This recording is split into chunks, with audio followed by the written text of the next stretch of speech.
Baptiste Carminati de SNCTP, dont on voit fleurir les panneaux sur les grands chantiers, un peu partout, c'est vrai, il faut le dire.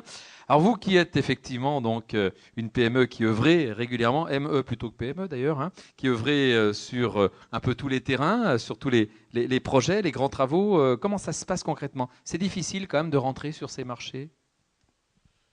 Je vais commencer par faire un petit peu de publicité pour Allez-y, l'entreprise. allez-y. C'est une entreprise que j'ai créée en 1970 et qui arrive à son 40e anniversaire. Vous faites pas Voilà. votre âge, hein, Monsieur Voilà. Carminati. Oui, c'est pas mon âge, non. Je suis dans la profession depuis maintenant plus de 5 décennies, 52 ans, et toujours aussi passionné par mon métier. Pourquoi ai-je l'honneur d'être sur cette estrade? C'est peut-être dû à mon âge, oui, mon expérience peut-être, mais je crois que je suis le premier client de Yannick Paris. Le premier client, lorsqu'il s'est installé, j'ai eu besoin de conseils. Malgré l'importance de l'entreprise, on peut considérer qu'à l'intérieur d'une entreprise de 500 personnes, on a tous les éléments pour pouvoir répondre à toutes les questions qui peuvent se poser. Eh bien non, c'est pas vrai. C'est pas vrai, parce que quand on se trouve confronté aux grands projets, on est un peu démuni. Je voudrais citer une anecdote, monsieur le directeur. Vous avez eu la bonne idée un jour de faire de la publicité pour le CEA de Valduc.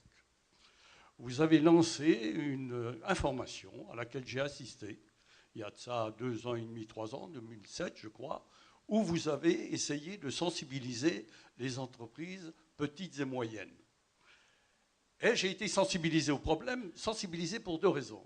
La première raison, c'est qu'en 1958, tout jeune diplômé, je sortais de l'école et j'ai eu en charge, comme chantier, le chemin d'accès de la départementale de Salive au château et à la ferme de Valduc. C'était le premier coup de pioche, du centre de Valduc.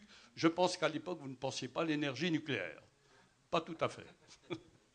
Vous avez lancé donc cette opération de sensibilisation à laquelle j'ai été particulièrement sensible tout en connaissant Valduc. Je connaissais Valduc, j'avais quand même un peu travaillé à Valduc, mais il y avait de telles contraintes qu'on s'était dit non, c'est trop dur pour nous, on n'est pas équipé, on n'est pas outillé, on ne sait pas comment travailler à Valduc.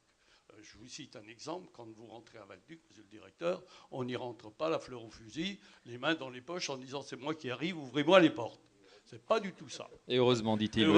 Heureusement d'ailleurs, heureusement vous avez raison. Si on y rentrait comme dans un moulin, ce serait embêtant quand même. Ça serait gênant. J'ai été sensibilisé au problème et on a répondu à un appel d'offres qui s'appelle quand même un grand chantier. C'est plus de 8 millions d'euros pour une entreprise régionale, c'est quand même important. On a répondu et on a été les heureux adjudicataires. On n'était pas seuls, on s'est regroupé 2 PME pour répondre au chantier. On a été choisis. J'espère, monsieur le directeur, qu'aujourd'hui, vous n'êtes pas mécontent du choix qui a été fait.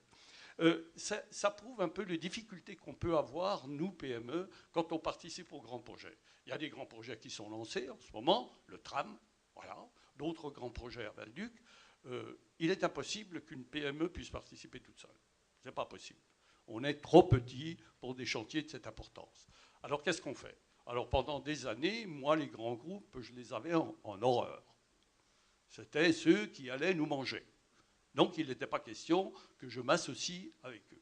Et finalement, un jour, le responsable d'une grande entreprise, dont un présentant est tissé, de l'entreprise Razel, le patron me dit, mais écoutez, monsieur, vous savez faire ce qu'on ne sait pas faire, mais vous ne savez pas faire ce qu'on sait faire.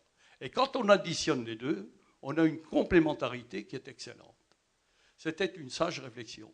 Et depuis, j'essaie par tous les moyens de m'associer avec les grands, avec Vinci, avec Bouygues, avec Eiffage, et d'autres, avec Razel, etc., pour être complémentaires. On apporte cette souplesse que vous signaliez tout à l'heure, qui n'existe pas chez les grands. C'est une machine assez lourde, c'est une machine de guerre très, très lourde, très difficile, alors que nous, on a le pouvoir de décision sur place. On est réactif immédiatement.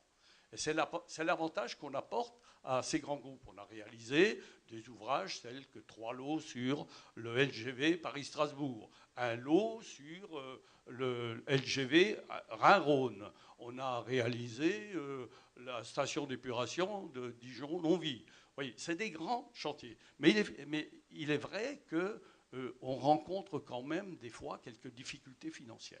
C'est des grands projets, mais avec des difficultés financières. Et on a l'avantage d'avoir un organisme qui s'appelle OSEO. Lorsqu'on entend un marché public, il nous aide à financer ces opérations. Voilà un peu ce que je voulais vous dire. D'accord, vous avez parlé d'OSEO. On aura Corinne Perret tout à l'heure qui nous parlera effectivement de tout cela. Bah, écoutez, donc visiblement l'union fait la force quand même. Hein, voilà, on a bien compris. Merci encore. Merci Baptiste Carminati.